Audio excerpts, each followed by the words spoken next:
ખરેખર મિત્રો આજની તારીખે તો બધા સોશિયલ મીડિયા ઉપર હશે જ તે. કોણ તું નથી, આને બે પથરા આપો, આ એમના ઘણી કહીને અમને આગ પ્રગટાવશે. બહુ કહેવાય. જેવું સોશિયલ મીડિયા ઓપન કરો ને કોકનો ઓવર ટપકી ગયો.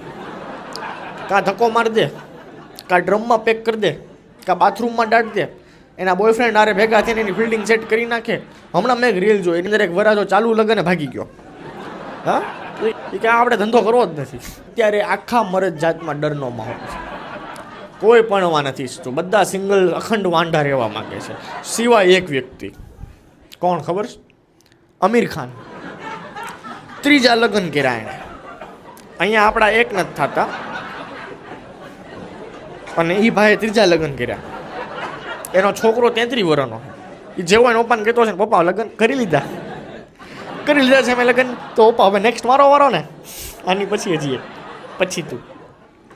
ભાઈ તો ઘોડીએથી ઉતરવાનું નામ નથી લેતો. એક પછી એક લગ્ન ચાલુ જ રાખે છે, એમ થાકતો જ નથી. એ છે કૂદી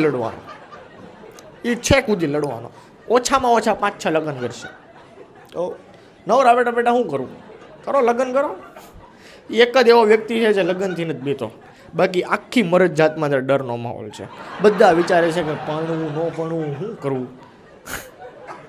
વિચાર કરો, 33 વર્ષનો ઘરમાં છોકરો હોય, એને ઘરે બારે કરવાનું હોય, એનું સંસારિક જીવન ચાલુ કરવાનું હોય, પણ બાપો ક્રીઝમાંથી હેઠું ઉતરવાનું નામ જ ન લેતો હોય. આવા જ દેજો દડા. હે, બાપા આઉટ થાય છોકરાનો વારો આવે ને, આઉટ જ નથી થતો. આમિર ખાન પહેલો એવો છોકરો હશે જેને એવો કાંઈ પૂછે ને કે તારા બાપના લગ્નમાં આવ્યો છો, તો એમ કહેશે હા. એનો છોકરો જો છોકરી જોવા જાય ને તો આમિર ખાનને નહીં લઈ જાય. એ એવું વિચારતો છે કે નહીં, મારા બાપાને ગમી ગઈ ને, આ ચોથા લગ્ન કરી નાખશો. હા બેટા, છોકરી તો સુંદર છે, તું કહેતો હતો હું બેટી નહીં હવે મારો વારો. બહુ લગ્ન કર્યા, બહુ રમત રમી. ઘણા એ તો લગ્નને પરીક્ષા જેવું કરી નાખ્યું છે. મેં ફોર્મ ભેરા જ રાખે. પેલા લગ્ન કર્યા, છૂટા છેડા, બીજા લગ્ન, બીજા છૂટા છેડા, ત્રીજા લગ્ન, ત્રીજા છૂટા છેડા, ચોથા લગ્ન. પાછું પડવાનું જ નથી થતું. હા, અને 4 ફોદા એ 4 ના કાઢ્યા. એનામાં તો આ વાંધો હતો, એનામાં આમ વાંધો હતો, એનામાં આમ વાંધો હતો. ડોફા તું જો ને, તું કેવો છો? 4 બાયડી કોઈથી ખોટી હોય કે? હે, 4 માણા કોઈથી ખોટા હોય કે? પોતાની ભૂલ જ ન સ્વીકારે. હા, અને ઘણા એને તો હે ને જેટલી વાર છૂટાછેડા કરી નવા લગ્ન કરે ને એટલી વાર એને હે ને ઘોડીએ ચડવું. હા, ધામધૂમથી લગ્ન કરવા કે આ વખતે તો બહુ જ આપણું ફાઇનલ છે. હા, હું 20 વર્ષનો છું, મેં હજી એકેય લગ્ન કર્યા નથી, મારા પહેલાં લગ્ન બાકી છે, અને તોય હજી મને પહેલાં લગ્ન કરવામાં ઘોડીએ બેહવામાં મને એન્ઝાયટી થવા માંડે કે ભાઈ હું એ બધી વસ્તુ ફેસ કઈ રીતે કરી છે. મને અત્યારથી શરમ આવે. અને તું 4 વાર લગ્ન કરીને ઘોડીએ બેહવામાં શરમ નથી આવતી? શરમ હોય સરકારને, લાજ હોય ઘરના બેરાને, આપણને કાંઈ ન હોય. લે હાલે. જેણે 4 વાર લગ્ન કર્યા ને, એના લગ્નમાં હું ગયો ને તો એના જાનમાં 2 વ્યક્તિ બહુ કૂદકા મારીને નાચતા હતા. એનો આખો પરિવાર બહુ કાંઈ નહોતું નાચતો, એટલો બધો કાંઈ ઉત્સાહ નહોતો. 2 પક્ષમાંથી કોઈને ઉત્સાહ નહોતો.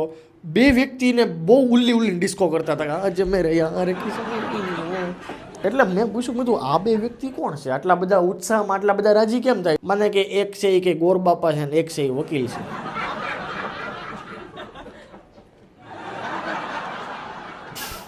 ભાઈએ મને કીધું કે આ ઈદ વકીલ છે જેણે એના 3 છૂટાછેડા કરાવ્યા છે, અને આ ઈદ ગોરબાપા છે જેણે એના 3 લગ્ન કરાવ્યા છે અને ચોથો કરાવવા જઈ રહ્યા છે. વકીલ ચોથા છૂટાછેડા કરાવશે એ આશાય નાખશે.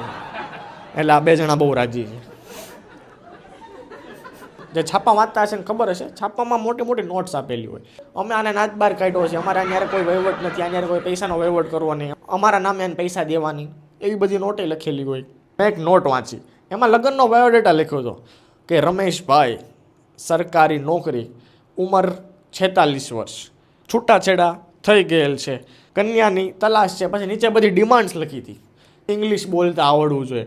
હવે તમારો બાપ તમારે ઇંગ્લિશ બોલાવીને ક્યાં જવું જોઈએ? ગામ મેં ત્યાં જોયું ને તો રાજકોટ લખ્યું હતું. હવે રાજકોટમાં અંગ્રેજો ક્યારથી વસવા માંડ્યા? એ અંગ્રેજી ભાષા શીખીને ક્યાં જવું છે? પહેલી જેની ડિમાન્ડ હતી કે અંગ્રેજી ભાષા આવડવી જોઈએ. બીજી ડિમાન્ડ એ હતી કે સુંદર અને દેખાવડી હોવી જોઈએ. પોતે 46 વર્ષનો ડાંડો થવા આવ્યો, થોડા આવ્યા, તેમ છતાં એની ડિમાન્ડ જોશો ને રાક્ષસની, સુંદર ને દેખાવડી હોવી જોઈએ. Okay it's okay. નીચે વાંચો, ઉંમર 26 થી 36 વર્ષની હોવી જોઈએ.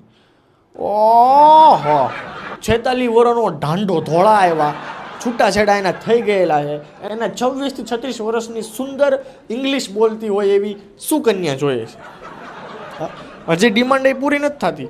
નીચે લખ્યું હતું કાઉન્સમાં છૂટા છેડા ન થઈ ગયેલા હોય તો ડોફા તારા છૂટા છેડા નથી થયેલા, હે તારા ડિવોર્સ નથી થયેલા. આ બધી વસ્તુ છે ને હું આમ ત્રાહીમામ થઈ જાઉં ખરેખર.